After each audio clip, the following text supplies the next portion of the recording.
ਸ਼੍ਰੀ ਅਕਾਲ। ਤੁਸੀਂ ਵੇਖ ਰਹੇ ਹੋ ਟੀਵੀ ਪੰਜਾਬ ਤੇ ਮੈਂ ਹਾਂ ਤੁਹਾਡੇ ਨਾਲ ਇੰਦਰਪ੍ਰੀਤ ਕੌਰ ਸੰਗੇੜਾ। ਖਬਰਾਂ ਦੇ ਇਸ ਬੁਲੇਟਿਨ ਵਿੱਚ ਤੁਹਾਡਾ ਸਵਾਗਤ ਹੈ। ਸਭ ਤੋਂ ਪਹਿਲਾਂ ਨਜ਼ਰ ਮਾਰਦੇ ਹਾਂ ਹੈਡਲਾਈਨਸ ਤੇ। ਕਈ ਪੰਜਾਬੀ ਬਣੇ ਖਤਰਾ ਪੁਲਿਸ ਨੇ ਜਾਰੀ ਕੀਤੇ 11 ਨਾਮ। ਇਮੀਗ੍ਰੇਸ਼ਨ ਬਾਰੇ ਹੋਇਆ ਤਾਜ਼ਾ ਐਲਾਨ। ਨਵੇਂ ਭਾਸ਼ਾ ਯੋਗਤਾ ਟੈਸਟ ਨੂੰ ਮਿਲੀ ਮਾਨਤਾ। ਪਾਰਲੀਮੈਂਟ ਹਿਲ ਦੇ ਗੇਟ ਨਾਲ ਵਾਹਨ ਦੀ ਟੱਕਰ। ਪੁਲਿਸ ਨੇ ਇੱਕ ਵਿਅਕਤੀ ਨੂੰ ਕੀਤਾ ਕਾਬੂ। ਵਿਦੇਸ਼ ਮੰਤਰੀ ਦੀ ਜਰਮਨੀ ਦੀ ਵਿਦੇਸ਼ ਮੰਤਰੀ ਨਾਲ ਹੋਈ ਮੁਲਾਕਾਤ। ਕਈ ਮੁੱਦਿਆਂ ਨੂੰ ਲੈ ਕੇ ਹੋਈ ਚਰਚਾ। ਕਈ ਪੰਜਾਬੀ ਬ੍ਰਿਟਿਸ਼ ਕੋਲੰਬੀਆ ਸੂਬੇ ਵਿੱਚ ਆਮ ਲੋਕਾਂ ਵਾਸਤੇ ਖਤਰਾ ਬਣੇ ਹੋਏ ਹਨ। ਦਰਅਸਲ ਏਜੰਸੀਜ਼ ਵੱਲੋਂ ਲਿਸਟ ਜਾਰੀ ਕੀਤੀ ਗਈ। 11 ਜਾਣਿਆਂ ਦੇ ਨਾਮ ਦੱਸੇ ਗਏ ਜਿਹੜੇ ਕਿ ਗੈਂਗ ਨਾਲ ਜੁੜੇ ਹੋਏ ਹਨ। ਅਲੱਗ-ਅਲੱਗ ਗੈਂਗ ਦੀਆਂ ਵਾਰਦਾਤਾਂ ਵਿੱਚ ਉਹਨਾਂ ਨੂੰ ਸ਼ਾਮਿਲ ਪਾਇਆ ਗਿਆ। ਇਸ ਵਿੱਚ ਜ਼ਿਆਦਾਤਰ ਨਾਮ ਪੰਜਾਬੀਆਂ ਦੇ ਸਾਹਮਣੇ ਆਏ ਨੇ, ਜਿਸ ਬਾਰੇ ਹੁਣ ਆਮ ਲੋਕਾਂ ਲਈ ਚੇਤਾਵਨੀ ਏਜੰਸੀਜ਼ ਵੱਲੋਂ ਜਾਰੀ ਕੀਤੀ ਗਈ ਹੈ। ਕਈ ਪੰਜਾਬੀ ਮੂਲ ਦੇ ਵਿਅਕਤੀ ਕੈਨੇਡਾ ਦੇ ਸੂਬੇ ਬ੍ਰਿਟਿਸ਼ ਕੋਲੰਬੀਆ ਵਿੱਚ ਆਮ ਲੋਕਾਂ ਵਾਸਤੇ ਖਤਰਾ ਬਣੇ ਹੋਏ ਹਨ। ਬ੍ਰਿਟਿਸ਼ ਕੋਲੰਬੀਆ ਪੁਲਿਸ ਏਜੰਸੀਜ਼ ਵੱਲੋਂ ਹੁਣ ਇਹਨਾਂ ਸੰਬੰਧੀ ਚੇਤਾਵਨੀ ਜਾਰੀ ਕੀਤੀ ਗਈ, ਜਿੱਥੇ ਉਹਨਾਂ ਨੇ 11 ਅਜਿਹੇ ਵਿਅਕਤੀਆਂ ਦੇ ਨਾਮ ਦੱਸੇ ਹਨ ਜਿਹੜੇ ਕਿ ਗੈਂਗ ਵਾਇਲੈਂਸ ਨਾਲ ਜੁੜੇ ਹੋਏ ਨੇ। ਹੁਣ ਪੁਲਿਸ ਏਜੰਸੀ ਵੱਲੋਂ ਇਹਨਾਂ ਦੇ ਨਾਮ ਅਤੇ ਪਹਿਚਾਣ ਜਨਤਕ ਕੀਤੀ ਗਈ ਹੈ ਤਾਂ ਕਿ ਲੋਕ ਚੌਕੰਨੇ ਰਹਿਣ। ਜੀ ਹਾਂ, ਪੁਲਿਸ ਏਜੰਸੀਜ਼ ਬ੍ਰਿਟਿਸ਼ ਕੋਲੰਬੀਆ ਵਿੱਚ ਇੱਕ ਸਾਂਝੀ ਨਿਊਜ਼ ਕਾਨਫਰੰਸ ਕਰਦੀਆਂ ਹੋਈਆਂ ਦਿਖਾਈ ਦਿੱਤੀਆਂ, ਜਿਸ ਵਿੱਚ ਉਹਨਾਂ ਨੇ 11 ਵਿਅਕਤੀਆਂ ਦੀ ਪਹਿਚਾਣ ਜਨਤਕ ਕੀਤੀ ਜੋ ਕਿ ਸੂਬੇ ਵਿੱਚ ਹੋ ਰਹੀਆਂ ਵਾਰਦਾਤਾਂ ਵਿੱਚ ਸ਼ਾਮਿਲ ਪਾਏ ਜਾ ਰਹੇ ਨੇ। ਹੁਣ ਪੁਲਿਸ ਏਜੰਸੀਜ਼ ਵੱਲੋਂ ਆਮ ਲੋਕਾਂ ਨੂੰ ਚੇਤਾਵਨੀ ਦਿੱਤੀ ਗਈ ਹੈ ਕਿ ਜੇਕਰ ਇਹ ਵਿਅਕਤੀ ਤੁਹਾਨੂੰ ਨਜ਼ਰ ਆਉਂਦੇ ਨੇ ਤਾਂ ਇਹਨਾਂ ਤੋਂ ਦੂਰ ਹੀ ਰਹਿਣ। ਪੁਲਿਸ ਏਜੰਸੀਜ਼ ਵੱਲੋਂ ਕਿਹਾ ਗਿਆ ਕਿ ਉਹ ਚਾਹੁੰਦੇ ਨੇ ਕਿ ਬ੍ਰਿਟਿਸ਼ ਕੋਲੰਬੀਆ ਵਾਸੀ ਉਹਨਾਂ ਦੇ ਚਿਹਰੇ ਯਾਦ ਰੱਖਣ। ਜਿਹੜੀ ਲਿਸਟ ਉਹਨਾਂ ਵੱਲੋਂ ਜਾਰੀ ਕੀਤੀ ਗਈ, ਇਸ ਵਿੱਚ ਜ਼ਿਆਦਾਤਰ ਨਾਮ ਪੰਜਾਬੀਆਂ ਦੇ ਸਾਹਮਣੇ ਆਏ ਨੇ।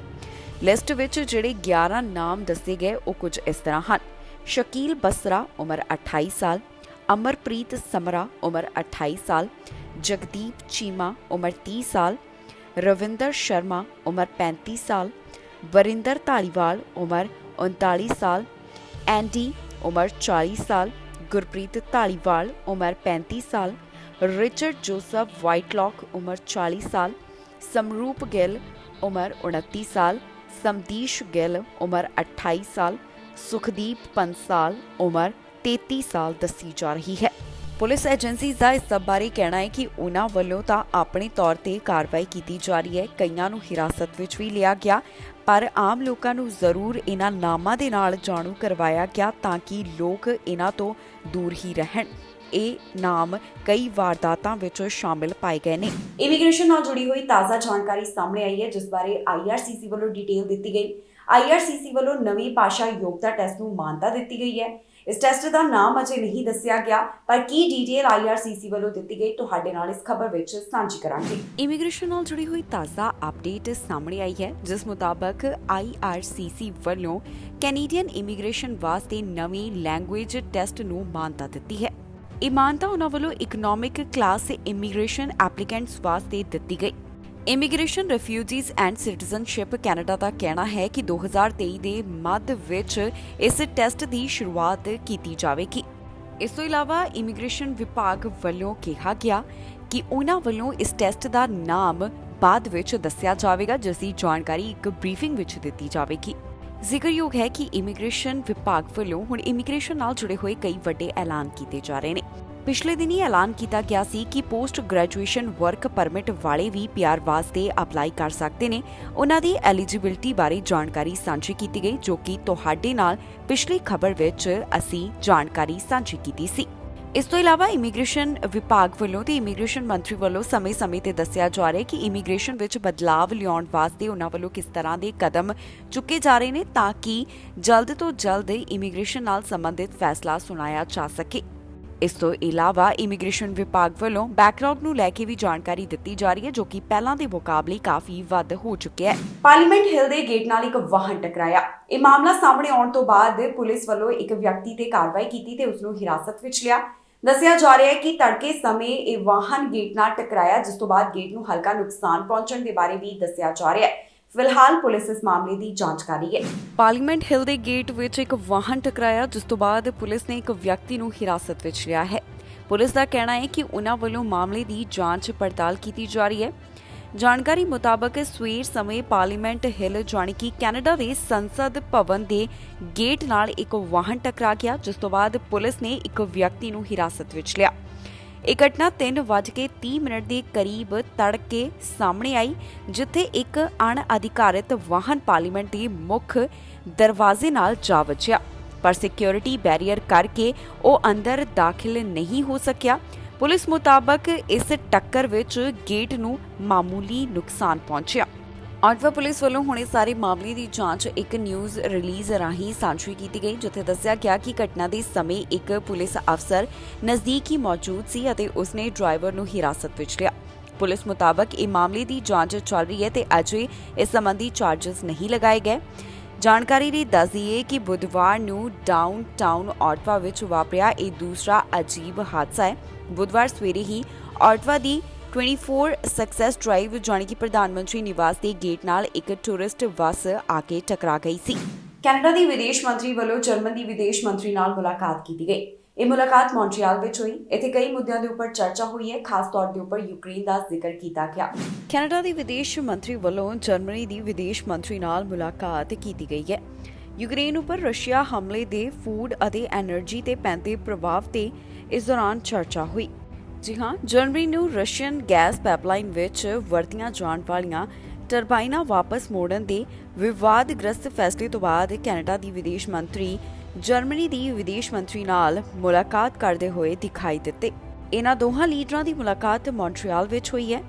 ਦੱਸ ਦਈਏ ਕਿ ਵਿਦੇਸ਼ ਮੰਤਰੀ ਜੋਲੀ ਵੱਲੋਂ ਮੌਂਟਰੀਅਲ ਦੇ ਚੈਂਬਰ ਆਫ ਕਾਮਰਸ ਵੱਲੋਂ ਆਯੋਜਿਤ ਕੀਤੀ ਜਾ ਰਹੀ ਇੱਕ ਚੈਟ ਵਿੱਚ ਹਿੱਸਾ ਲਿਆ ਜਾਵੇਗਾ। ਇਸ ਚਰਚਾ ਤੋਂ ਪਹਿਲਾਂ ਦੋਵੇਂ ਮੰਤਰੀ ਇੱਕ ਨਿਊਜ਼ ਕਾਨਫਰੰਸ ਨੂੰ ਸੰਬੋਧਿਤ ਕਰਨਗੇ ਤੇ ਯੂਕਰੇਨ ਉੱਪਰ ਰਸ਼ੀਆ ਹਮਲੇ ਤੇ ਇਸ ਦਾ ਫੂਡ ਅਤੇ ਐਨਰਜੀ ਸੈਕਟਰ ਤੇ ਪੈਣ ਵਾਲਾ ਅਸਰ ਇਸ ਨੂੰ ਲੈ ਕੇ ਗੱਲਬਾਤ ਕੀਤੀ ਜਾਵੇਗੀ। ਜੁਲਾਈ ਮਹੀਨੇ ਕੈਨੇਡਾ ਸਰਕਾਰ ਨੇ ਕਿਹਾ ਸੀ ਕਿ ਉਹ ਸੀਮੈਂਸ ਕੈਨੇਡਾ ਨੂੰ ਰੂਸੀ ਪਾਬੰਦੀਆਂ ਤੋਂ ਛੋਟ ਦਿੰਦਿਆਂ ਸਮਾਂ ਸੀਮਤ ਰੱਦ ਹੋਣ ਯੋਗ ਪਰਮਿਟ ਜਾਰੀ ਕਰੇਗੀ ਤਾਂ ਕਿ ਜਰਮਨੀ ਅਤੇ ਰੂਸ ਨੂੰ ਜੋੜਨ ਵਾਲੀ ਨੈਚੁਰਲ ਗੈਸ ਪਾਈਪਲਾਈਨ ਦੇ ਹਿੱਸੇ ਨਾਰਡ ਸਟ੍ਰੀਮ 1 ਵਿੱਚ ਇਸਤੇਮਾਲ ਲਈ ਟਰਬਾਈਨਾਂ ਨੂੰ ਵਾਪਸ ਕੀਤਾ ਜਾ ਸਕੇ।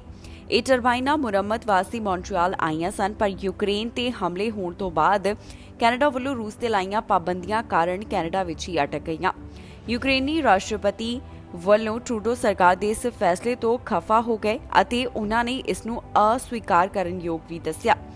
ਰੂਸ ਨੇ ਯੂਕਰੇਨ ਵਿੱਚ ਯੁੱਧ ਨੂੰ ਲੈ ਕੇ ਤਣਾਅ ਦੇ ਵਿਚਕਾਰ ਤਕਨੀਕੀ ਮੁੱਦਿਆਂ ਦਾ ਹਵਾਲਾ ਦਿੰਦੇ ਹੋਏ ਜਰਮਨੀ ਨੂੰ ਨਾਰਥ ਸਟ੍ਰੀਮ 1 ਪਾਈਪਲਾਈਨ ਰਾਹੀਂ ਕੁਦਰਤੀ ਗੈਸ ਦੀ ਸਪਲਾਈ ਘਟਾ ਦਿੱਤੀ, ਪਰ ਜਰਮਨੀ ਦਾ ਕਹਿਣਾ ਹੈ ਕਿ ਇਹ ਰੂਸ ਦਾ ਸਿਆਸੀ ਸ਼ਕਤੀ ਵਿਖਾਉਣ ਦਾ ਸਿਰਫ ਇੱਕ ਬਹਾਨਾ ਹੈ। ਟੋਰਾਂਟੋ ਦੇ ਇੰਟਰਨੈਸ਼ਨਲ ਫਿਲਮ ਫੈਸਟੀਵਲ ਦੀ ਸ਼ੁਰੂਆਤ ਹੋਣ ਜਾ ਰਹੀ ਹੈ, ਜੋ ਕਿ 11 ਅਗਸਤ ਨੂੰ ਸ਼ੁਰੂ ਹੋਵੇਗਾ। ਇੱਥੇ ਕਿਹੜੀਆਂ ਫਿਲਮਾਂ ਪ੍ਰਦਰਸ਼ਿਤ ਕੀਤੀਆਂ ਜਾਣਗੀਆਂ, ਇਸ ਬਾਰੇ ਡਿਟੇਲ ਆਰਗੇਨਾਈਜ਼ਰਸ ਵੱਲੋਂ ਸਾਂਝੀ ਕੀਤੀ ਗਈ ਹੈ ਤੇ ਉਹਨਾਂ ਵੱਲੋਂ ਹੋਰ ਕੀ ਦੱਸਿਆ ਗਿਆ, ਤੁਹਾਨੂੰ ਇਸ ਖਬਰ ਵਿੱਚ ਦੱਸਾਂਗੇ। ਟੋਰਾਂਟੋ ਦੇ ਇੰਟਰਨੈਸ਼ਨਲ ਫਿਲਮ ਫੈਸਟੀਵਲ ਦੀ ਸ਼ੁਰੂਆਤ ਹੋਣ ਜਾ ਰਹੀ ਹੈ। 11 ਅਗਸਤ ਤੋਂ ਟੋਰਾਂਟੋ ਦਾ ਇਹ international film festival of south Asia ਸ਼ੁਰੂ ਹੋਣ ਵਾਲਾ ਹੈ, ਜਿੱਥੇ 22 ਭਾਸ਼ਾਵਾਂ ਵਿੱਚ 120 ਤੋਂ ਵੱਧ ਫਿਲਮਾਂ ਪ੍ਰਦਰਸ਼ਿਤ ਹੋਣਗੀਆਂ। ਕੋਵਿਡ-19 ਪੈਂਡੇਮਿਕ ਤੋਂ ਬਾਅਦ Toronto the international film festival of south Asia ਇੱਕ ਵਾਰ ਫਿਰ ਤੋਂ ਆਮ ਵਾਂਗ ਦਰਸ਼ਕਾਂ ਵਾਸਤੇ ਸਾਊਥ ਏਸ਼ੀਅਨ ਫਿਲਮਾਂ ਲੈ ਕੇ ਆ ਰਿਹਾ ਹੈ। ਇਹ ਫੈਸਟੀਵਲ 10 ਦਿਨਾਂ ਤੱਕ ਚੱਲੇਗਾ, ਜਿਸ ਦੀ ਸ਼ੁਰੂਆਤ 11 ਅਗਸਤ ਤੋਂ ਹੋਣ ਵਾਲੀ ਹੈ। ਫੈਸਟੀਵਲ ਵਿੱਚ ਗ੍ਰੇਟਰ ਟੋਰਾਂਟੋ ਏਰੀਆ ਦੇ ਵੱਖ-ਵੱਖ ਸਿਨੇਮਾ ਘਰਾਂ ਵਿੱਚ ਫਿਲਮਾਂ ਦਿਖਾਈਆਂ ਜਾਣਗੀਆਂ। ਇਸ ਬਾਰੇ ਦੱਸਿਆ ਜਾ ਰਿਹਾ ਹੈ ਕਿ ਫਿਲਮ ਫੈਸਟੀਵਲ ਵਿੱਚ ਭਾਰਤ, ਪਾਕਿਸਤਾਨ ਸਮੇਤ ਸਾਰੇ ਹੀ ਸਾਊਥ ਏਸ਼ੀਅਨ ਦੇਸ਼ਾਂ ਤੋਂ 120 ਤੋਂ ਵੱਧ ਫਿਲਮਾਂ ਨੂੰ ਚੁਣਿਆ ਗਿਆ। ਇਹ ਵੀ ਗੱਲ ਦੱਸੀ ਜਾ ਰਹੀ ਹੈ ਕਿ ਫਿਲਮ ਫੈਸਟੀਵਲ ਦੀ ਸ਼ੁਰੂਆਤ ਕੈਨੇਡਾ ਵਿੱਚ ਸਾਊਥ ਏਸ਼ੀਅਨ ਭਾਈਚਾਰੇ ਨੂੰ ਉਤਸ਼ਾਹਿਤ ਕਰਨ ਵਾਸਤੇ ਹੋਈ ਸੀ। ਇਸ ਫੈਸਟੀਵਲ ਵਿੱਚ ਇਸ ਤਰ੍ਹਾਂ ਦੀਆਂ ਫਿਲਮਾਂ ਨੂੰ ਚੁਣਿਆ ਜਾਂਦਾ ਹੈ ਜੋ ਸਮਾਜ ਦੀ ਨੁਮਾਇੰਦਗੀ ਕਰਦੀਆਂ ਨੇ। ਇਹਨਾਂ ਫਿਲਮਾਂ ਰਾਹੀਂ ਕੈਨੇਡਾ ਵਿੱਚ ਵਸਦੇ ਸਾਊਥ ਏਸ਼ੀਅਨ ਭਾਈਚਾਰੇ ਦੇ ਲੋਕ ਇੱਕ ਦੂਜੇ ਦੇ ਦੇਸ਼ ਅਤੇ ਸੱਭਿਆਚਾਰ ਨੂੰ ਸਮਝ ਸਕਦੇ ਹਨ। ਪਤਨੀ ਦੇ ਕਤਲ ਦੇ ਮਾਮਲੇ ਵਿੱਚ ਪੰਜਾਬੀ ਨੂੰ ਸਜ਼ਾ ਹੋਈ ਸੀ, ਜਿਸ ਨੂੰ ਹੁਣ ਪੈਰੋਲ ਮਿਲ ਗਈ ਹੈ। ਜੀ ਹਾਂ, ਪਤਨੀ ਦਾ ਕਤਲ ਮੁਖਤਿਆਰ ਸਿੰਘ ਵੱਲੋਂ ਕੀਤਾ ਗਿਆ। ਪਹਿਲਾਂ ਕਤਲ ਕੀਤਾ ਗਿਆ ਤੇ ਬਾਅਦ ਵਿੱਚ ਉਸ ਦੀ ਲਾਸ਼ ਨੂੰ ਜਲਾ ਦਿੱਤਾ ਗਿਆ। ਜਿਸ ਵੇਲੇ ਪਤਨੀ ਦਾ ਕਤਲ ਕੀਤਾ ਗਿਆ ਉਹ ਗਰਭਵਤੀ ਸੀ। ਇਹਨਾਂ ਦੋਹਾਂ ਦਾ ਇੱਕ ਬੱਚਾ ਵੀ ਦੱਸਿਆ ਜਾ ਰਿਹਾ ਹੈ। ਹੁਣ ਖਬਰ ਸਾਹਮਣੇ ਆਈ ਹੈ ਕਿ ਮੁਖਤਿਆਰ ਸਿੰਘ ਨੂੰ ਡੇ ਪੈਰੋਲ ਮਿਲ ਗਈ ਹੈ। ਆਪਣੀ ਪਤਨੀ ਦਾ ਕਤਲ ਕਰਨ ਵਾਲੇ ਮੁਖਤਿਆਰ ਪੰਗਾਲੀ ਨੂੰ ਡੇ ਪੈਰੋਲ ਮਿਲ ਗਈ ਹੈ। ਜੀ ਹਾਂ, ਇਹ ਜਾਣਕਾਰੀ ਸਰੀ ਤੋਂ ਸਾਹਮਣੇ ਆ ਰਹੀ ਹੈ, ਜਿੱਥੇ ਸਾਬਕਾ ਸਰੀ ਹਾਈ ਸਕੂਲ ਟੀਚਰ ਜਿਸ ਵੱਲੋਂ ਆਪਣੀ ਪਤਨੀ ਦਾ ਮਰਡਰ ਕੀਤਾ ਗਿਆ ਤੇ ਬਾਅਦ ਵਿੱਚ ਉਸ ਨੂੰ ਜਲਾ ਦਿੱਤਾ ਗਿਆ, ਇਸ ਸਾਰੇ ਮਾਮਲੇ ਨੂੰ ਅੰਜਾਮ ਦੇਣ ਵਾਲੇ ਮੁਖਤਿਆਰ ਨੂੰ ਹੁਣ ਡੇ ਪੈਰੋਲ ਮਿਲ ਗਈ ਹੈ। ਜਾਣਕਾਰੀ ਮੁਤਾਬਕ ਪੈਰੋਲ ਬੋਰਡ ਆਫ ਕੈਨੇਡਾ ਵੱਲੋਂ ਮੁਖਤਿਆਰ ਸਿੰਘ ਨੂੰ 6 ਮਹੀਨਿਆਂ ਦੀ ਡੇ ਪੈਰੋਲ ਦਿੱਤੀ ਗਈ ਹੈ। ਅਜੇ ਤੱਕ ਉਸ ਦੀ ਰਿਲੀਜ਼ ਡੈਸਟੀਨੇਸ਼ਨ ਬਾਰੇ ਕੋਈ ਵੀ ਜਾਣਕਾਰੀ ਨਹੀਂ ਦਿੱਤੀ ਗਈ। ਦੱਸ ਦਈਏ ਕਿ ਕਲੋਵਰਡੇਲ ਨਾਲ ਸੰਬੰਧਿਤ ਮੁਖਤਿਆਰ, ਜੋ ਕਿ ਪ੍ਰਿੰਸੈਸ ਸੈਕੰਡਰੀ ਸਕੂਲ ਵਿੱਚ ਫਿਜ਼ਿਕਸ ਪੜ੍ਹਾਉਂਦਾ ਸੀ, ਉਹ ਆਪਣੀ ਪਤਨੀ ਦੇ ਕਤਲ ਦੇ ਮਾਮਲੇ ਵਿੱਚ ਗਿਲਟੀ ਪਾਇਆ ਗਿਆ, ਜਿਸ ਉੱਪਰ ਸੈਕੰਡ ਡਿਗਰੀ ਮਰਡਰ ਚਾਰਜਸ ਲੱਗੇ ਸਨ। ਉਸ ਦਾ trial British Columbia Supreme Court New Westminster ਵਿੱਚ 2010 ਦੌਰਾਨ ਚੱਲਿਆ। ਜਸਟਿਸ ਹੀਦਰ ਹੋਮਸ ਵੱਲੋਂ ਉਸ ਨੂੰ ਜਨਵਰੀ 2011 ਦੌਰਾਨ ਸਜ਼ਾ ਸੁਣਾਈ ਗਈ। ਜ਼ਿਕਰਯੋਗ ਹੈ ਕਿ ਜਿਸ ਪਤਨੀ ਦਾ ਕਤਲ ਕੀਤਾ ਗਿਆ, ਉਹ ਨਾਰਥ ਰਿਜ ਐਲੀਮੈਂਟਰੀ ਸਕੂਲ ਵਿੱਚ ਅਧਿਆਪਕ ਸੀ। ਮਜੀਦ 4 ਮਹੀਨਿਆਂ ਦੀ ਪ੍ਰੈਗਨੈਂਟ ਸੀ ਜਿਸ ਵੇਲੇ ਉਸ ਦਾ ਕਤਲ ਕੀਤਾ ਗਿਆ। ਇਸ ਤੋਂ ਇਲਾਵਾ ਇਸ ਜੋੜੇ ਦੀ ਇੱਕ 3 ਸਾਲ ਦੀ ਬੱਚੀ ਵੀ ਹੈ। ਕੈਨੇਡਾ ਵਿੱਚ ਲਗਾਤਾਰ ਕ੍ਰਾਈਮ ਵਾਧਾ ਹੋਇਆ ਦਿਖਾਈ ਦੇ ਰਿਹਾ ਹੈ। ਇਸ ਬਾਰੇ ਤਾਜ਼ਾ ਰਿਪੋਰਟ ਸਾਹਮਣੇ ਆਈ, ਜਿਸ ਵਿੱਚ ਦੱਸਿਆ ਗਿਆ ਕਿ ਪਹਿਲਾਂ ਦੇ ਮੁਕਾਬਲੇ ਕ੍ਰਾਈਮ ਵਿੱਚ ਕਿੰਨਾ ਵਾਧਾ ਹੋਇਆ ਹੈ। ਸਟੈਟਿਸਟਿਕਸ ਕੈਨੇਡਾ ਵੱਲੋਂ ਇਹ ਰਿਪੋਰਟ ਪੇਸ਼ ਕੀਤੀ ਗਈ, ਜਿਸ ਵਿੱਚ ਵੱਖ-ਵੱਖ ਕ੍ਰਾਈਮਸ ਦਾ ਜ਼ਿਕਰ ਕੀਤਾ ਗਿਆ ਹੈ। ਕੈਨੇਡਾ ਵਿੱਚ ਹੇਟ ਕ੍ਰਾਈਮ ਪਹਿਲਾਂ ਦੇ ਮੁਕਾਬਲੇ ਵੱਧ ਹੋਈ ਹੈ। ਸਟੈਟਿਸਟਿਕਸ ਕੈਨੇਡਾ ਵੱਲੋਂ ਇਸ ਬਾਰੇ ਇੱਕ ਰਿਪੋਰਟ ਪੇਸ਼ ਕੀਤੀ ਗਈ, ਜਿਸ ਵਿੱਚ ਨਜ਼ਰ ਆ ਰਿਹਾ ਹੈ ਕਿ ਕੋਰੋਨਾ ਪੈਂਡੈਮਿਕ ਦੌਰਾਨ ਕੈਨੇਡਾ ਵਿੱਚ ਹੇਟ ਕ੍ਰਾਈਮ ਦੀਆਂ ਰਿਪੋਰਟਸ ਵੱਧ ਦਰਜ ਕੀਤੀਆਂ ਗਈਆਂ ਹਨ।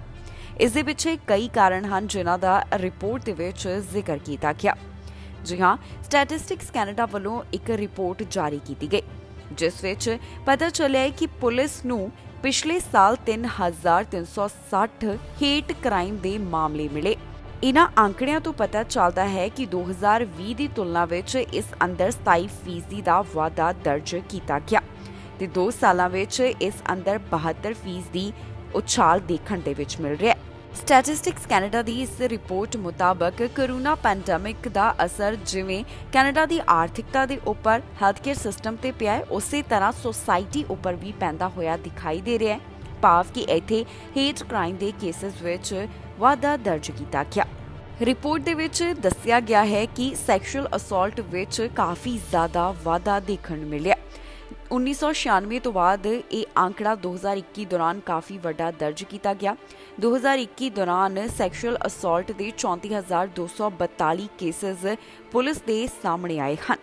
ਓਨਟਾਰੀਓ ਤੇ ਬ੍ਰਿਟਿਸ਼ ਕੋਲੰਬੀਆ ਸੂਬੇ ਵਿੱਚ ਹੋਮਿਸਾਈਡ ਦੇ ਮਾਮਲੇ ਕਾਫੀ ਵੱਧ ਦਰਜ ਕੀਤੇ ਗਏ ਨੇ, ਜਦਕਿ ਐਲਬਰਟਾ ਤੇ ਨੋਵਾ ਸਕੋਸ਼ੀਆ ਵਿੱਚ ਇਸ ਦੀ ਗਿਣਤੀ ਘੱਟ ਦੱਸੀ ਜਾ ਰਹੀ ਹੈ। ਕੈਨੇਡਾ ਤੋਂ ਇੱਕ ਅਜਿਹਾ ਮਾਮਲਾ ਸਾਹਮਣੇ ਆਇਆ ਜਿੱਥੇ 2 ਸੜਕ ਹਾਦਸੇ ਵਾਪਰੇ ਨੇ। ਇਹਨਾਂ 2 ਅਲੱਗ-ਅਲੱਗ ਸੜਕ ਹਾਦਸਿਆਂ ਵਿੱਚ ਪੰਜਾਬੀਆਂ ਦੀ ਮੌਤ ਹੋ ਗਈ। ਇਹ ਭਾਰਤ ਵਿੱਚ ਹਰਿਆਣਾ ਨਾਲ ਸੰਬੰਧਿਤ ਦੱਸੇ ਜਾ ਰਹੇ ਨੇ, ਜਿਨ੍ਹਾਂ ਦੀ ਪਹਿਚਾਣ ਵੀ ਪੁਲਿਸ ਵੱਲੋਂ ਜਨਤਕ ਕੀਤੀ ਗਈ। ਇੱਕ ਦੀ ਲਾਸ਼ ਭਾਰਤ ਭੇਜਣ ਵਾਸਤੇ ਗੋਫੰਡਮੀ ਵੀ ਚਲਾਇਆ ਜਾ ਰਿਹਾ ਹੈ। ਇਹ ਖਬਰ ਸਾਹਮਣੇ ਆਉਣ ਤੋਂ ਬਾਅਦ ਪੰਜਾਬੀ ਭਾਈਚਾਰੇ ਵਿੱਚ ਸੋਗ ਦੀ ਲਹਿਰ ਦੇਖਣ ਨੂੰ ਮਿਲ ਰਹੀ ਹੈ। ਕੈਨੇਡਾ ਤੋਂ ਇੱਕ ਅਜਿਹੀ ਖਬਰ ਸਾਹਮਣੇ ਆਈ ਜਿੱਥੇ 2 ਅਲੱਗ-ਅਲੱਗ ਹਾਦਸਿਆਂ ਵਿੱਚ ਪੰਜਾਬੀ ਮੂਲ ਦੇ ਵਿਦਿਆਰਥੀਆਂ ਦੀ ਮੌਤ ਹੋ ਗਈ। ਇਨ੍ਹਾਂ ਹਾਦਸਿਆਂ ਬਾਰੇ ਪੁਲਿਸ ਵੱਲੋਂ ਜਾਣਕਾਰੀ ਸਾਂਝੀ ਕੀਤੀ ਗਈ ਹੈ, ਜਿੱਥੇ ਦੱਸਿਆ ਜਾ ਰਿਹਾ ਹੈ ਕਿ ਵੱਖ-ਵੱਖ ਸੜਕ ਹਾਦਸੇ ਵਾਪਰੇ, ਜਿਸ ਵਿੱਚ ਭਾਰਤ ਦੇ ਹਰਿਆਣਾ ਸੂਬੇ ਨਾਲ ਸੰਬੰਧਿਤ 2 ਪੰਜਾਬੀ ਵਿਦਿਆਰਥੀਆਂ ਦੀ ਮੌਤ ਹੋਣ ਦੀ ਖਬਰ ਸਾਹਮਣੇ ਆਈ ਹੈ। ਇੱਕ ਨੌਜਵਾਨ ਸੇਂਟ ਜੌਨਸ ਨਿਊ ਫਾਊਂਡਲੈਂਡ ਕੈਨੇਡਾ ਵਿੱਚ ਵਿਦਿਆਰਥੀ ਦੱਸਿਆ ਜਾ ਰਿਹਾ ਹੈ, ਜਿਸ ਦੀ ਕਾਰ ਹਾਦਸੇ ਵਿੱਚ ਮੌਤ ਹੋ ਗਈ। ਇਸ ਦੀ ਪਹਿਚਾਣ ਵੀ ਪੁਲਿਸ ਵੱਲੋਂ ਜਨਤਕ ਕੀਤੀ ਗਈ, ਜਿਸ ਦਾ ਨਾਮ ਸੰਦੀਪ ਸਿੰਘ ਧਾਲੀਵਾਲ ਦੱਸਿਆ ਗਿਆ। ਇਸ ਨੌਜਵਾਨ ਦਾ ਪਿਸ਼ੋਕੜ ਹਰਿਆਣਾ ਦੇ ਸਿਰਸਾ ਜ਼ਿਲ੍ਹੇ ਦੇ ਪਿੰਡ ਅਲੀਕਾ ਨਾਲ ਸੰਬੰਧਿਤ ਦੱਸਿਆ ਗਿਆ, ਜੋ ਕਿ ਅੰਤਰਰਾਸ਼ਟਰੀ ਵਿਦਿਆਰਥੀ ਦੇ ਤੌਰ ਤੇ ਸਤੰਬਰ 2021 ਦੌਰਾਨ ਕੈਨੇਡਾ ਵਿੱਚ ਪੜ੍ਹਾਈ ਕਰਨ ਵਾਸਤੇ ਆਇਆ ਸੀ। ਇਸ ਤੋਂ ਇਲਾਵਾ ਜਿਹੜਾ ਦੂਸਰਾ ਮਾਮਲਾ ਸਾਹਮਣੇ ਆਇਆ, ਇਹ ਬ੍ਰਿਟਿਸ਼ ਕੋਲੰਬੀਆ ਨਾਲ ਸੰਬੰਧਿਤ ਦੱਸਿਆ ਗਿਆ। ਬ੍ਰਿਟਿਸ਼ ਕੋਲੰਬੀਆ ਸੂਬੇ ਵਿੱਚ ਇੱਕ ਹਾਦਸਾ ਵਾਪਰਿਆ, ਜਿਸ ਵਿੱਚ ਇੱਕ ਵਿਦਿਆਰਥੀ ਦੀ ਮੌਤ ਹੋ ਗਈ, ਜਿਸ ਦੀ ਪਹਿਚਾਣ ਜਸਕੀਰਤ ਸਿੰਘ ਦੇ ਤੌਰ ਤੇ ਦੱਸੀ ਗਈ। ਇਹ ਵਿਦਿਆਰਥੀ ਅੰਬਾਲੇ ਨਾਲ ਸੰਬੰਧਿਤ ਹੈ। ਹੁਣ ਇਸ ਦੀ ਦੇਹ ਭਾਰਤ ਭੇਜਣ ਵਾਸਤੇ ਗੋਫੰਡਮੀ ਚਲਾਇਆ ਜਾ ਰਿਹਾ ਹੈ ਤਾਂ ਕਿ ਮਾਂ-ਬਾਪ ਇਸ ਦਾ ਅੰਤਿਮ ਸੰਸਕਾਰ ਕਰ ਸਕਣ। ਔਰਤ ਵੱਲੋਂ ਬਜ਼ੁਰਗਾਂ ਨੂੰ ਧੋਖੇ ਦਾ ਸ਼ਿਕਾਰ ਬਣਾਇਆ ਜਾ ਰਿਹਾ ਸੀ। ਔਰਤ ਵੱਲੋਂ ਇੰਟਰਨੈਸ਼ਨਲ ਸਕੈਮ ਕੀਤਾ ਜਾ ਰਿਹਾ ਸੀ। ਪੁਲਿਸ ਵੱਲੋਂ ਕਾਰਵਾਈ ਕਰਦਿਆਂ ਇਸ ਔਰਤ ਨੂੰ ਗ੍ਰਿਫਤਾਰ ਕੀਤਾ ਹੈ। ਅੱਗੇ ਵੀ ਇਸ ਉੱਪਰ ਕਾਰਵਾਈ ਕੀਤੀ ਜਾ ਰਹੀ ਹੈ। ਇਸ ਤੋਂ ਇਲਾਵਾ ਪੁਲਿਸ ਦਾ ਕਹਿਣਾ ਹੈ ਕਿ ਜੇਕਰ ਕੋਈ ਹੋਰ ਇਸ ਮਾਮਲੇ ਦਾ ਸ਼ਿਕਾਰ ਹੋਇਆ ਹੈ, ਜਾਣੀ ਕਿ ਇਸ ਧੋਖੇ ਦਾ ਸ਼ਿਕਾਰ ਹੋਇਆ, ਉਹ ਵੀ ਅੱਗੇ ਆਵੇ ਤੇ ਪੁਲਿਸ ਨਾਲ ਜਾਣਕਾਰੀ ਸਾਂਝੀ ਕਰੇ। ਇੱਕ ਔਰਤ ਵੱਲੋਂ ਬਜ਼ੁਰਗਾਂ ਨੂੰ ਧੋਖੇ ਦਾ ਸ਼ਿਕਾਰ ਬਣਾਇਆ ਜਾ ਰਿਹਾ ਸੀ, ਜਿਸ ਤੋਂ ਬਾਅਦ ਉਸ ਨੂੰ ਗ੍ਰਿਫਤਾਰ ਕੀਤਾ ਗਿਆ। ਇਸ ਵੱਲੋਂ ਅੰਤਰਰਾਸ਼ਟਰੀ ਫੋਨ ਸਕੈਮ ਚਲਾਇਆ ਗਿਆ, ਜਿਸ ਵਿੱਚ ਬਜ਼ੁਰਗਾਂ ਨੂੰ ਨਿਸ਼ਾਨਾ ਬਣਾਇਆ ਗਿਆ। ਪੁਲਿਸ ਵੱਲੋਂ ਹੁਣ ਇਸ ਸਾਰੇ ਮਾਮਲੇ ਦੀ ਜਾਣਕਾਰੀ ਦਿੱਤੀ ਗਈ ਹੈ, ਜਿੱਥੇ ਉਹਨਾਂ ਦੱਸਿਆ ਕਿ ਟੋਰਾਂਟੋ ਨਾਲ ਸੰਬੰਧਿਤ ਔਰਤ ਉੱਪਰ ਹੁਣ ਉਹਨਾਂ ਨੇ ਇਸ ਸਕੈਮ ਦੇ ਚੱਲਦਿਆਂ ਚਾਰਜਸ ਲਗਾਏ ਨੇ। ਦੱਸ ਦਈਏ ਕਿ ਇਸ ਜਾਂਚ ਦੀ ਸ਼ੁਰੂਆਤ ਦਸੰਬਰ 2021 ਦੌਰਾਨ ਕੀਤੀ ਗਈ। ਇਸ ਮਾਮਲੇ ਬਾਰੇ RCMP greater Toronto transnational serious and organised crime unit ਨੂੰ ਜਾਣਕਾਰੀ ਮਿਲੀ ਸੀ। ਸਭ ਤੋਂ ਪਹਿਲਾਂ ਉਹਨਾਂ ਨੂੰ ਪਤਾ ਚੱਲਿਆ ਸੀ ਕਿ ਜਦੋਂ ਇੱਕ ਵੱਧ ਉਮਰ ਦੇ ਕੈਨੇਡੀਅਨ ਨੂੰ $20,000 ਦਾ ਧੋਖਾ ਕਰਕੇ ਆਪਣੇ ਧੋਖੇ ਦਾ ਸ਼ਿਕਾਰ ਬਣਾਇਆ ਗਿਆ। ਬਾਅਦ ਵਿੱਚ RCMP ਵੱਲੋਂ ਇਸ ਸਾਰੇ ਮਾਮਲੇ ਦੀ ਜਾਂਚ ਪੜਤਾਲ ਸ਼ੁਰੂ ਕਰ ਦਿੱਤੀ ਗਈ। ਜਿਸ ਔਰਤ ਨੂੰ ਪੁਲਿਸ ਵੱਲੋਂ ਗ੍ਰਿਫਤਾਰ ਕੀਤਾ ਗਿਆ, ਉਸ ਦੀ ਪਹਿਚਾਣ ਵੀ ਜਨਤਕ ਕੀਤੀ ਗਈ ਹੈ, ਜਿਸ ਦਾ ਨਾਮ ਫਿਲੇਕਿਆ ਉਮਰ 31 ਸਾਲ ਦੇ ਕਰੀਬ ਦੱਸੀ ਜਾ ਰਹੀ ਹੈ। ਇਸ ਉੱਪਰ 3 ਚਾਰਜਸ ਲਗਾਏ ਗਏ ਹਨ। ਫਿਲਹਾਲ ਸਮਿਥ ਨੂੰ ਰਿਹਾ ਕਰ ਦਿੱਤਾ ਗਿਆ ਹੈ, ਪਰ ਜਲਦ ਉਸ ਦੀ ਕੋਰਟ ਵਿੱਚ ਪੇਸ਼ੀ ਹੋਣ ਜਾ ਰਹੀ ਹੈ। RCMP ਦਾ ਕਹਿਣਾ ਹੈ ਕਿ ਜਿਹੜੇ ਵੀ ਹੋਰ ਵਿਕਟਮਸ ਨੇ ਉਹ ਅੱਗੇ ਆ ਸਕਦੇ ਨੇ ਤੇ RCMP ਨਾਲ ਜਾਣਕਾਰੀ ਸਾਂਝੀ ਕੀਤੀ ਜਾ ਸਕਦੀ ਹੈ। ਇਸ ਬਾਰੇ ਕੈਨੇਡੀਅਨ ਐਂਟੀ ਫਰਾਡ ਸੈਂਟਰ ਨਾਲ ਆਨਲਾਈਨ ਜਾਂ ਫਿਰ 1888495850 ਦੇ ਉੱਪਰ ਕਾਲ ਕਰਕੇ ਜਾਣਕਾਰੀ ਸਾਂਝੀ ਕੀਤੀ ਜਾ ਸਕਦੀ ਹੈ। ਪੁਲਿਸ ਇਸ ਮਾਮਲੇ ਦੇ ਸੰਬੰਧ ਵਿੱਚ ਵਧੇਰੇ ਜਾਂਚ ਪੜਤਾਲ ਕਰ ਰਹੀ ਹੈ। ਸਨੋਬਰਡ 에ਅਰਕ੍ਰਾਫਟ ਹਾਦਸੇ ਦਾ ਸ਼ਿਕਾਰ ਹੋਏ ਨੇ। ਇਹ ਹਾਦਸਾ ਉਸ ਵੇਲੇ ਵਾਪਰਿਆ ਜਦੋਂ ਉਹਨਾਂ ਨੂੰ ਟੇਕ ਆਫ ਕੀਤਾ ਜਾ ਰਿਹਾ ਸੀ। ਹੁਣ ਇਸ ਮਾਮਲੇ ਸੰਬੰਧੀ ਜਾਂਚ ਪੜਤਾਲ ਕੀਤੀ ਜਾ ਰਹੀ ਹੈ। ਇਹ ਵੀ ਦੱਸਿਆ ਗਿਆ ਕਿ ਰਾਹਤ ਦੀ ਖਬਰ ਹੈ ਕਿ ਕਿਸੇ ਨੂੰ ਕੋਈ ਵੀ ਸੱਟਾਂ ਨਹੀਂ ਆਈਆਂ। ਖਬਰ ਬ੍ਰਿਟਿਸ਼ ਕੋਲੰਬੀਆ ਸੂਬੇ ਤੋਂ ਸਾਹਮਣੇ ਆਈ ਹੈ, ਜਿੱਥੇ ਸਨੋਬਰਡ 에ਅਰਕ੍ਰਾਫਟ ਹਾਦਸੇ ਦਾ ਸ਼ਿਕਾਰ ਹੋਏ ਨੇ। ਰਾਹਤ ਦੀ ਖਬਰ ਹੈ ਕਿ ਇਸ ਦੌਰਾਨ ਕਿਸੇ ਨੂੰ ਵੀ ਕੋਈ ਸੱਟਾਂ ਨਹੀਂ ਆਈਆਂ। ਆਫੀਸ਼ੀਅਲਸ ਵੱਲੋਂ ਇਸ ਬਾਰੇ ਜਾਣਕਾਰੀ ਸਾਂਝੀ ਕੀਤੀ ਗਈ, ਜਿੱਥੇ ਉਹਨਾਂ ਦੱਸਿਆ ਕਿ ਨਾਰਥ ਪੀਸ ਰੀਜਨਲ 에ਅਰਪੋਰਟ, ਜੋ ਕਿ ਫੋਰਟ ਸਟਰੀਟ ਜੌਨ ਦੇ ਨੇੜੇ ਸਥਿਤ ਹੈ, ਉੱਥੇ ਟੇਕ ਆਫ ਦੌਰਾਨ ਸਨੋਬਰਡਸ 에ਅਰਕ੍ਰਾਫਟ ਨੂੰ ਨੁਕਸਾਨ ਪਹੁੰਚਿਆ, ਪਰ ਕਿਸੇ ਨੂੰ ਵੀ ਸੱਟਾਂ ਆਉਣ ਦੇ ਬਾਰੇ ਨਹੀਂ ਦੱਸਿਆ ਜਾ ਰਿਹਾ। ਇਸ ਮਾਮਲੇ ਬਾਰੇ ਪਬਲਿਕ ਅਫੇਅਰਸ ਆਫੀਸਰ, ਜਿਹੜੇ ਕਿ ਕੈਨੇਡੀਅਨ ਆਰਮਡ ਫੋਰਸਿਸ ਵਿੱਚ ਹਨ, ਉਹਨਾਂ ਵੱਲੋਂ ਜਾਣਕਾਰੀ ਦਿੱਤੀ ਗਈ। ਇਸ ਬਾਰੇ ਅਜੇ ਬਹੁਤੀ ਜਾਣਕਾਰੀ ਨਹੀਂ ਦਿੱਤੀ ਗਈ, ਪਰ ਕੁਝ ਗੱਲਾਂ ਦਾ ਜ਼ਿਕਰ ਜ਼ਰੂਰ ਕੀਤਾ ਗਿਆ ਹੈ। ਮਾਮਲੇ ਦੀ ਜਾਂਚ ਪੜਤਾਲ ਹੁਣ ਦ ਰਾਇਲ ਕੈਨੇਡੀਅਨ 에ਅਰ ਫੋਰਸ ਵੱਲੋਂ ਕੀਤੀ ਜਾ ਰਹੀ ਹੈ। ਇਸ ਤੋਂ ਇਲਾਵਾ ਇਹ ਵੀ ਗੱਲ ਦਾ ਜ਼ਿਕਰ ਕੀਤਾ ਗਿਆ ਹੈ ਕਿ ਜਿਸ ਵੇਲੇ 에ਅਰਕ੍ਰਾਫਟ ਟੇਕ ਆਫ ਕੀਤੇ ਜਾ ਰਹੇ ਸਨ ਤਾਂ ਉਸ ਦੌਰਾਨ ਮੌਸਮ ਵੀ ਬਿਲਕੁਲ ਸਾਫ਼ ਸੀ।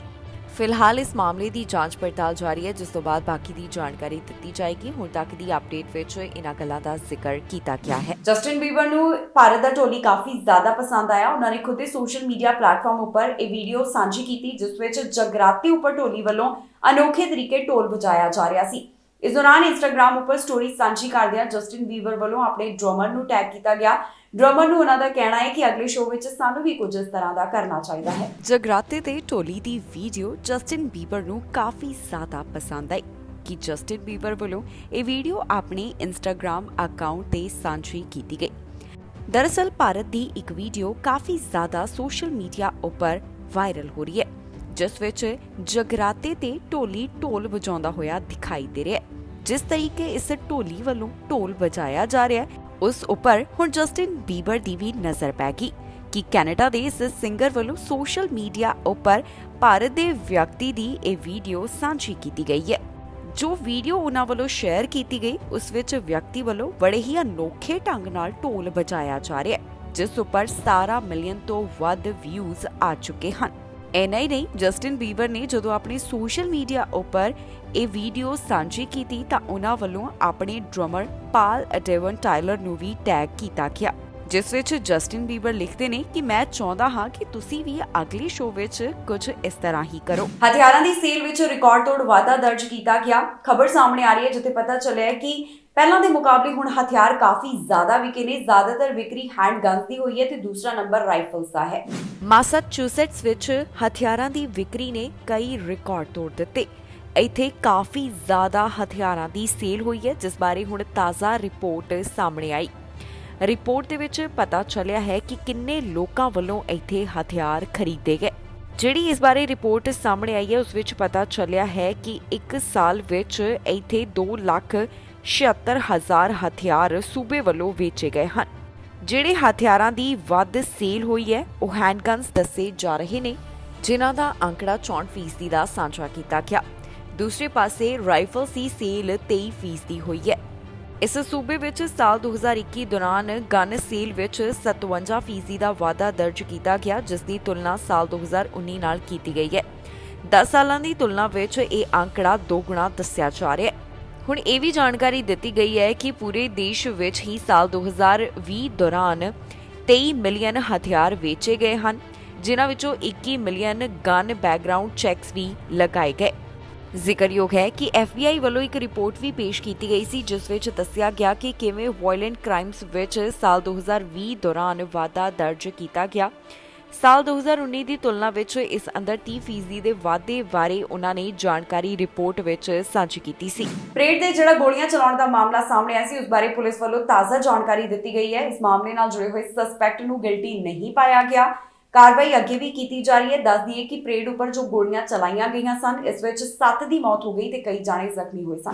4 ਜੁਲਾਈ ਦੀ ਪਰੇਡ ਦੌਰਾਨ ਹਾਈਲੈਂਡ ਪਾਰਕ ਵਿੱਚ ਜੋ ਗੋਲੀਬਾਰੀ ਦਾ ਮਾਮਲਾ ਸਾਹਮਣੇ ਆਇਆ ਸੀ, ਉਸ ਸੰਬੰਧ ਵਿੱਚ ਸਸਪੈਕਟ ਗਿਲਟੀ ਨਹੀਂ ਪਾਇਆ ਗਿਆ।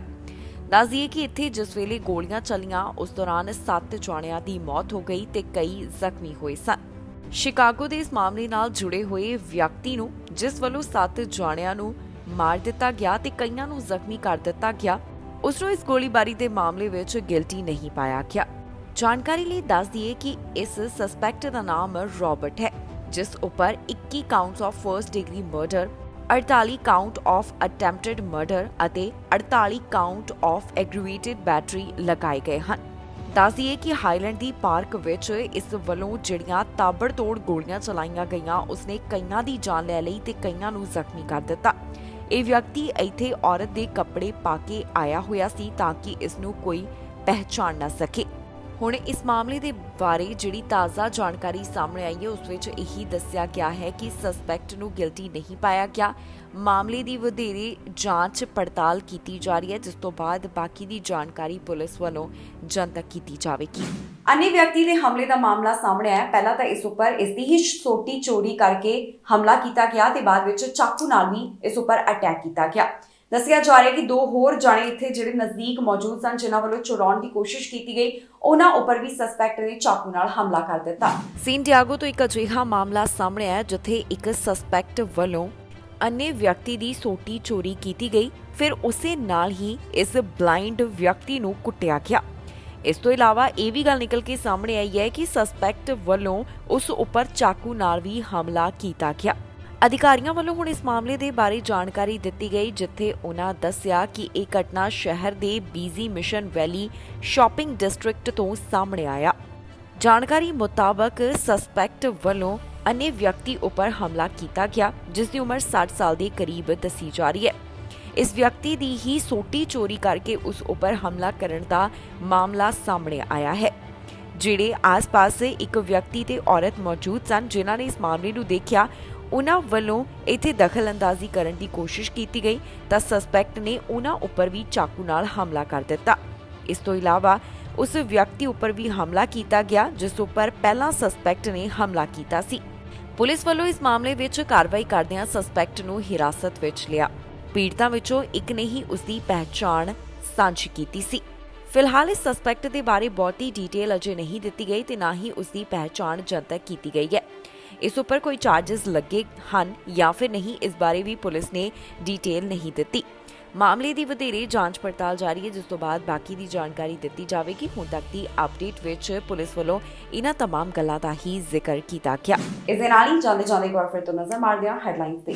ਕਈ ਪੰਜਾਬੀ ਬਣੇ ਖਤਰਾ ਪੁਲਿਸ ਨੇ ਜਾਰੀ ਕੀਤੇ 11 ਨਾਮ। ਇਮੀਗ੍ਰੇਸ਼ਨ ਬਾਰੇ ਹੋਇਆ ਤਾਜ਼ਾ ਐਲਾਨ। ਨਵੇਂ ਭਾਸ਼ਾ ਯੋਗਤਾ ਟੈਸਟ ਨੂੰ ਮਿਲੀ ਮਾਨਤਾ। ਪਾਰਲੀਮੈਂਟ ਹਿਲ ਦੇ ਗੇਟ ਨਾਲ ਵਾਹਨ ਦੀ ਟੱਕਰ। ਪੁਲਿਸ ਨੇ ਇੱਕ ਵਿਅਕਤੀ ਨੂੰ ਕੀਤਾ ਕਾਬੂ। ਵਿਦੇਸ਼ ਮੰਤਰੀ ਦੀ ਜਰਮਨੀ ਦੀ ਵਿਦੇਸ਼ ਮੰਤਰੀ ਨਾਲ ਹੋਈ ਮੁਲਾਕਾਤ। ਕਈ ਮੁੱਦਿਆਂ ਨੂੰ ਲੈ ਕੇ ਹੋਈ ਚਰਚਾ। ਖਬਰਾਂ ਦੇ ਇਸ ਬੁਲੇਟਿਨ ਵਿੱਚ ਇਨਾ ਹੀ। ਫਿਲਹਾਲ ਮੈਨੂੰ ਇੰਦਰਪ੍ਰੀਤ ਕੌਰ ਸੰਗੇੜਾ ਨੂੰ ਦਿਓ ਇਜਾਜ਼ਤ ਤੇ ਤੁਸੀਂ ਵੇਖਦੇ ਰਹੋ ਟੀਵੀ ਪੰਜਾਬ।